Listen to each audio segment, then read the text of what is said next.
जल्दी से दर्शकों की जानकारी के लिए बता दें, कल चौथे चरण का मतदान होना है, लेकिन पांचवें चरण को लेकर भी तैयारियां जोरों पर हैं। अखिलेश यादव पहुंचे कौशाम्बी की सराथू सीट पर, जहां से उप मुख्यमंत्री केशव प्रसाद मौर्य मैदान में हैं। पल्लवी मौर्य, जो कि अनुप्रिया पटेल की छोटी बहन है, पल्लवी पटेल, उनकी सियासत वहां पर दांव पर है। कामवादी पार्टी से उनको सहयोगी दल बनाकर उतारा गया है अखिलेश यादव की ओर से मैदान में। अखिलेश ने जोरदार हमला आज किस तरह से बीजेपी पर बोला, उनसे बातचीत की है हमारे संवाददाता आशुतोष ने। सुनिए। आप जहां पर आए हैं, मैंने देखा आपका भाषण सुन रहा था, स्टूल वाले मंत्री, इन सब के बीच में जो रफ्तार है, उनका दावा 300, आपने हम आज तक के मंच पर कहा कि 400, तो साइकिल की रफ्तार कहां तक पहुंची? देखिए, समाजवादी पार्टी को जनता ने पहले चरण में समर्थन दे दिया है।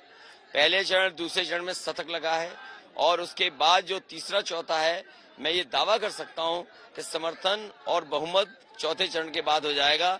सातवें चरण तक ऐतिहासिक बहुमत सरकार बनने जा रही है गठबंधन की। आपका गला तक खराब हो गया चौथे कैंपेन के प्रचार के दौरान, देखो आवाज बैठ रही है धीरे धीरे।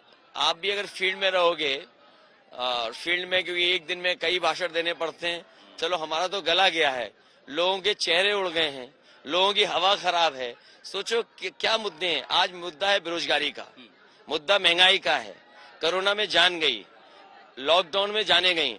आप हैं, आप भी एक प्रेस के उसमें हैं, कोरोना और लॉकडाउन के समय आपका भी वेतन कम हो गया होगा। तो सोचो कोरोना में क्या सामना किया जनता ने। आज ये जितने खड़े सब नौजवान हैं, ये सब बेरोजगार हैं, जिनके 5 साल बीजेपी ने खराब किए। और क्या दिल्ली में सपना दिखाते हैं 70 लाख नौजवानों को नौकरी दी। क्या ये नौकरी की बात कहेंगे आके यहाँ?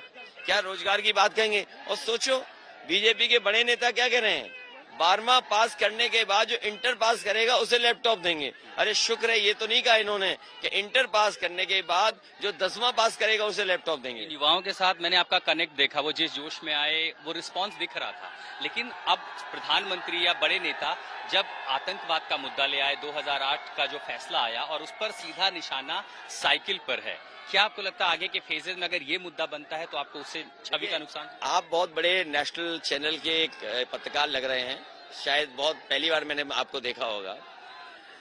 सबसे बड़ा सवाल है कि प्रधानमंत्री जी अपने नाकामी पे वोट मांग रहे हैं। उस समय होम मिनिस्टर कौन था, और फिर उस समय जो सरकार की जिम्मेदारी थी वो क्यों नहीं निभाई?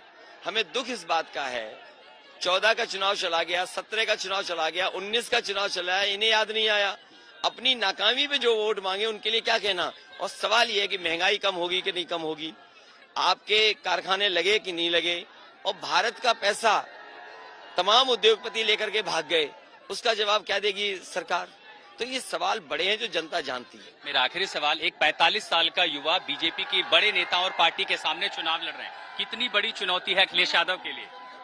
ये समाजवादी सरकार बनने जा रही है। जाओ।